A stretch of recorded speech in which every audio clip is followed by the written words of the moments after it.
Domain number 7। आज हम देखेंगे बैकअप्स हम पहले कवर कर चुके हैं, लेकिन just to go a little bit more into detail इसे समझने की कोशिश करते हैं कि backup is the process of creating a copy of the data on your system that you use for recovery in case of your original data is loss और corrupted. Constantly backup आप अपने सर्वर्स का, applications का ले रहे हों ताकि अगर कुछ भी करप्ट होता है तो आप इस बैकअप से उसे रिस्टोर कर सकेंगे। You can also backup the recovery copies of the older files that you have deleted from your system. आप डिफरेंट कॉपीज भी उसकी डिलीट कर सकते हैं। अब डिफरेंट काइंड ऑफ बैकअप्स हैं, उसके अंदर फाइल बैकअप भी है, इमेजिंग भी होती है, और थर्ड चीज़ हमारे पास होती है डेटाबेस लेवल बैकअप। अब डेटाबेस लेवल बैकअप जो होता है उसके अंदर आप रोज़ लेवल का भी बैकअप ले रहे होते हैं कि अगर कोई डेटा आपने रिकवर करवाना है तो आप रो लेवल का भी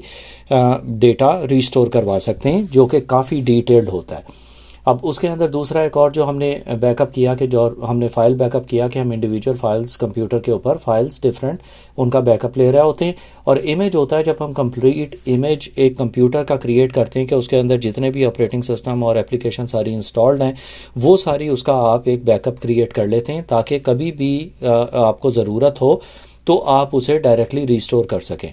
जब भी आप कोई भी बैकअप सॉफ्टवेयर यूज़ करेंगे, बहुत सारे मार्केट में अच्छे बैकअप सॉफ्टवेयर्स अवेलेबल हैं, डिपेंड करता है आपकी रिक्वायरमेंट क्या है। तो उसके अंदर आप हमेशा ये 3 चीज़ें देखेंगे जिसे आप कहेंगे कि full backup, differential backup and incremental backup. अब फुल बैकअप होता है कि कंप्लीट बैकअप हर रोज़ आपका क्रिएट हो रहा होता है कि आपने डिफ़ाइन किया होता है कि हर रोज़ इतने बजे कंप्लीट सिस्टम का बैकअप लो। अब उसके अंदर क्या है कि अगर आप पहले दिन आपका बैकअप का साइज़ 2 GB था, फिर बाकी बढ़ के वो 2.5 हुआ, फिर 3 हुआ, 3.5, और वो फिर आपके ठीक ठाक स्पेस आपकी स्टोरेज के ऊपर ले लेता है। आजकल के जो लेटेस्ट बैकअप सॉफ्टवेयर्स हैं उसके अंदर प्री डिफाइंड पॉलिसी होती है कि वो अगर आपने डिफ़ाइन किया कि 30 नॉन फुल बैकअप्स को मेंटेन करेगा, उसके बाद जब 30 पूरे हो जाएंगे तो सबसे पुराना वाला है उसे वो डिलीट करके जगह बनाएगा और उसकी जगह नया बैकअप वहाँ पे स्टोर कर देगा। अब बैकअप्स के अंदर ये भी ध्यान में रखें कि सिर्फ बैकअप्स जनरेट होना काफ़ी नहीं है, आपको उसे टाइम टू टाइम चेक भी करना होता है कि आपके बैकअप किस हद तक चल रहे हैं। आप किसी भी एक टेस्ट मशीन के ऊपर उसे डिप्लॉय करके देखते हैं कि ये बैकअप आपके 100% चल रहे हैं कि नहीं। अब डिफरेंशियल बैकअप ये होता है कि आपका जो भी डिफरेंस था अपने पुराने बैकअप के ऊपर, उससे आगे अगला जब बैकअप बनेगा तो उसके ऊपर ओरिजिनल पूरा और जो चेंज है वो वाला साथ उसका भी बैकअप जनरेट होता रहेगा। तो ये भी इस तरह ये चलता रहता है। अब डिफरेंशियल बैकअप्स जो हैं ये काफ़ी स्पेस लेते हैं और ये आपको रीस्टोर करने में भी टाइम लगता है, क्योंकि ये एक एक बैकअप के ऊपर जाके उसके अंदर देखेगा कि कौन कौन सी चेंजेस आई हैं और वो फिर उसके हिसाब से उसे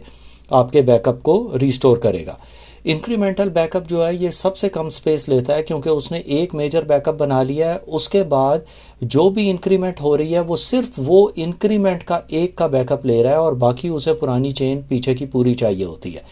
अब इसके अंदर ये तेज़ तो बहुत है, लेकिन इसमें प्रॉब्लम ये आती है कि अगर बीच में एक चीज़ डिलीट हो गई, कोई एक इंक्रीमेंटल बैकअप डिलीट हो गया, तो ये आपकी पूरी चेन ब्रेक हो जाती है, फिर आप ये रीस्टोर नहीं कर सकते।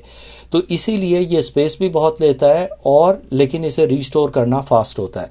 ज़्यादातर ऑर्गेनाइजेशंस में देखा गया है कि वो एक मिक्स एंड मैच कम्बिनेशन इसकी रखते हैं कि फुल बैकअप भी रखते हैं और बीच में कहीं कहीं इंक्रीमेंटल भी कर रहे होते हैं या डिफरेंशियल भी कर रहे होते हैं। अब एक और आपको जब ये चीज़ बैकअप्स को आप देखेंगे तो आप एक देखेंगे बेयर मेटल रिकवरी और एक आपके पास होती है रिकवरी जो कि आप कंप्यूटर्स की बैकअप्स लेते हैं। उसके अंदर वो स्लिप स्ट्रीम होता है या उसे हम कहते हैं कि वो आपका एकदम